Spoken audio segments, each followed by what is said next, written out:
Il est possible d'afficher davantage d'informations sur vos tâches en insérant de nouvelles colonnes.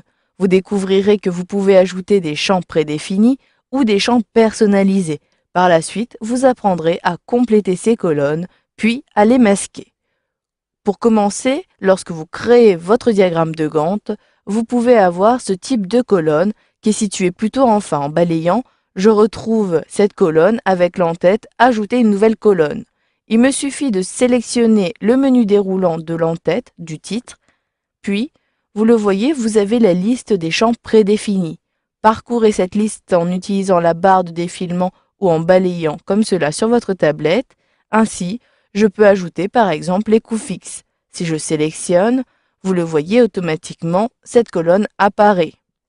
Comme j'ai déjà complété les coûts fixes, j'ai ici toutes les données, mais rien ne m'empêche de modifier le coût en cliquant directement sur une cellule, puis en saisissant ma donnée. Je souhaite ici remplacer 10 000 par 15 000, puis j'appuie sur la touche Entrée de mon clavier. Si vous n'avez pas cette nouvelle colonne qui apparaît en fin, ou si vous souhaitez tout simplement insérer une colonne à un autre emplacement. Ici, je souhaite ajouter une colonne entre la colonne fin et la colonne coût fixe. Pour cela, il me suffit de sélectionner un endroit ici de la colonne coût fixe. Je clique par exemple sur l'entête, puis je retrouve l'onglet Format du ruban, ce qui me permet d'avoir la fonctionnalité Insérer une colonne plutôt à gauche du ruban. Si je clique ici, je retrouve le même type de colonne. Je dois soit entrer le nom de la colonne pour avoir un champ personnalisé, ou je sélectionne à nouveau ici un élément. Je peux même commencer à saisir un nom de champ prédéfini. Si je commence à saisir le N, j'ai ici la liste des champs prédéfinis à partir des N.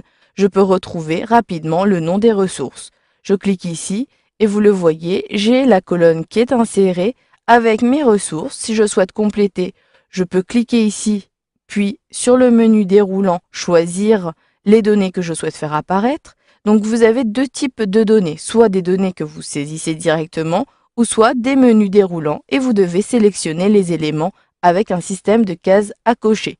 Je coche ici Jean Durand, puis je clique à l'extérieur pour valider ma ressource. Pour aller plus vite et intégrer plus rapidement une colonne, vous pouvez également cliquer droit au niveau d'une en-tête de colonne, puis sélectionner ici Insérer une colonne dans le menu contextuel. Vous retrouvez le même principe. Ici, je souhaite plutôt avoir un champ personnalisé. Je souhaite avoir le nom de l'assistance. Je saisis donc Assistance, puis j'appuie sur la touche Entrée de mon clavier. Vous le voyez, la colonne a été intégrée. Je peux directement saisir les données, mais si vous souhaitez préciser quels sont les types de données de votre colonne, vous pouvez le faire à l'aide des paramètres de colonne. Sélectionnez une cellule de la colonne ou la colonne en cliquant ici. Dans l'onglet toujours Format du ruban, vous retrouvez les paramètres de colonne. Je clique sur le menu déroulant. Je peux à nouveau masquer la colonne, renvoyer à la ligne automatiquement, mais je retrouve également les paramètres de champ et les types de données de colonne. En positionnant mon curseur sur type de données, je peux ainsi définir. Par défaut, il s'agit d'un type de données texte. Mais si vous souhaitez plutôt avoir ici un coût, je clique ici sur coût, ainsi les données seront plutôt en euros. Vous pouvez ainsi de suite modifier le type de données, toujours même depuis un clic droit, puis en sélectionnant la fonctionnalité recherchée, ici type de données. Si je souhaite par contre modifier les paramètres de ce champ, je clique ici sur paramètres de champ, je retrouve le titre ici de mon champ personnalisé, il s'agit bien du coup 1. Et si je souhaite avoir un titre différent du nom du champ, cela est possible. Je peux ici saisir à la place d'assistance coût de l'assistance. Ainsi, j'ai ce titre dans l'entête de colonne. Vous pouvez ici rapidement modifier l'alignement du titre et l'alignement des données. Je souhaite avoir des données orientées vers la droite. Je clique sur le menu déroulant pour choisir la droite. La largeur ici est de 20.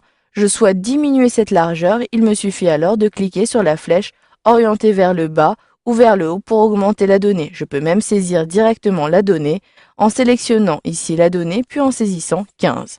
Ensuite, cliquez ici sur OK pour valider. Vous pouvez même ajuster la largeur automatiquement en appuyant sur ce bouton-ci. Je clique sur OK et vous le voyez, j'ai bien le titre qui a été modifié, la largeur a été ajustée et j'ai bien toujours des données en euros. Afin de gérer les champs que vous avez créés ou les champs prédéfinis, il est possible également de qualifier les données et d'ajouter de nouveaux champs de ressources. Vous devez ici avoir et sélectionner les champs personnalisés qui sont disponibles toujours depuis un clic droit ou directement dans le ruban dans l'onglet Format. Je sélectionne ici les champs personnalisés et je retrouve, si je sélectionne bien, le champ de type tâche. J'ai ici mon premier champ personnalisé, il s'agit de l'assistance coût numéro 1. Je peux à tout moment renommer ce champ en cliquant sur le bouton après l'avoir sélectionné.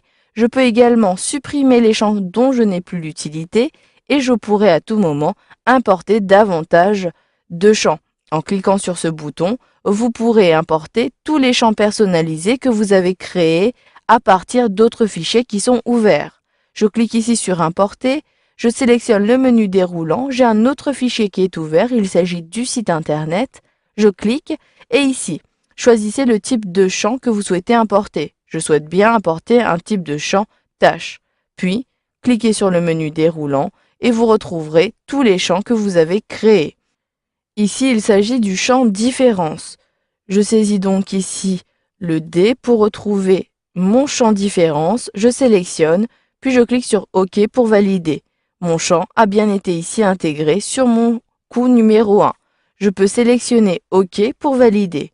Vous le voyez, vous pouvez simplement gérer l'intégralité des champs que vous avez créés, mais si vous ne souhaitez plus avoir ces champs visibles, vous pouvez les supprimer de la vue diagramme de Gantt. Attention, vous n'allez pas supprimer les données, puisqu'en réalité, vous allez masquer la colonne. Donc, si vous souhaitez réellement supprimer l'intégralité des données, il faudra sélectionner les cellules. Je clique, je maintiens le clic, puis je sélectionne comme cela les données que je souhaite supprimer. Je souhaite supprimer uniquement les premières données. Puis, j'appuie sur la touche Suppre de mon clavier ou Effacer, ce qui me permet d'avoir des coûts à 0. Par contre, si je souhaite tout simplement masquer une colonne, il me suffit de cliquer droit au niveau de la colonne, puis de sélectionner Masquer la colonne. Si j'ai inséré des données, il me suffira à nouveau de l'insérer pour voir les données que j'ai saisies. Voilà, vous avez vu dans cette formation comment afficher de nouvelles informations sur vos tâches en ajoutant des colonnes de données, soit avec des champs prédéfinis ou des champs personnalisés.